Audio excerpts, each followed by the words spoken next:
धन्य माझ्या मायभूमीची माती, धन्य माझ्या मायभूमीची माती, साऱ्या जगात तिची ख्याती. या मातीने अनेक लाल दिले, अनेक हिरे दिले, त्यापैकी भगवान बाबा आहे. आणि त्या महात्म्याचं गुणगान मी चिंचाळकर करीत आहे. भगवान बाबा असं तुमचं गाव सावरगाव. या महाराष्ट्राच्या मातीमध्ये तुम्ही कोरून ठेवलं नाव. चिंचाळकर म्हणतात या जगामध्ये मला पुन्हा पुन्हा भगवान बाबा दाव, मला पुन्हा पुन्हा भगवान बाबा दाव, मला पुन्हा पुन्हा भगवान बाबा दाव. ज्या वाटेनं तुमच्या घोड्याची बगी गेली ती वाट आज पावन झाली. अशी तुम्ही काय करणी केली? तुमची याद कुणाच्याच मनामधून नाही गेली. आपली याद करत आहेत शहर खेडे आणि गाव.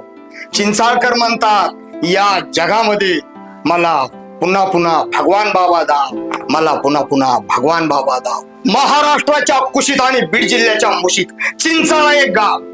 तिथे नांदत होते रंक आणि राव. ती क्रांतीची भूमी, तिथे अनेक झाले क्रांतीवीर. तिथे देव आहे अवघडवीर. महाशिवरात्री एकादशीला गाय कापण्याची प्रथा त्या देवाला. तिथे भगवान बाबा होते मुक्कामाला. गाय कापायची रोको चला, साऱ्या गावाने होकार दिला. किती दयेचा मनामध्ये मोठा भाव. चिंचाळकर म्हणतात या जगामध्ये मला पुन्हा पुन्हा भगवान बाबा दाव, मला पुन्हा पुन्हा भगवान बाबा दाव, मला पुन्हा पुन्हा भगवान बाबा दाव. पशुवर तुम्ही किती दया केली. गाय कापताना तुम्ही आपली मान दिली. तेव्हापासून ती प्रथा बंद झाली. इतिहासामध्ये आपली नोंद झाली. महाराष्ट्राच्या लोकांच्या मनामध्ये किती मोठा आहे भाव. चिंचाळकर म्हणतात या जगामध्ये मला पुन्हा पुन्हा भगवान बाबा दाव, मला पुन्हा पुन्हा भगवान बाबा दाव. भगवान म्हणजे देव, देव म्हणजे भगवान. तुम्ही किती केले इथं कार्य महान. तुमच्या कार्याची मला आहे जाण, तुमच्या कर्तृत्वाचे मला आहे भान.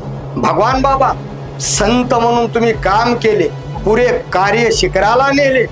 भजन कीर्तनाच्या माध्यमातून पिंजून काढले शहर खेडे आणि गाव. चिंचाळकर म्हणतात या जगामध्ये मला पुन्हा पुन्हा भगवान बाबा दाव, मला पुन्हा पुन्हा भगवान बाबा दाव, मला पुन्हा पुन्हा भगवान बाबा दाव, मला पुन्हा पुन्हा भगवान बाबा दाव.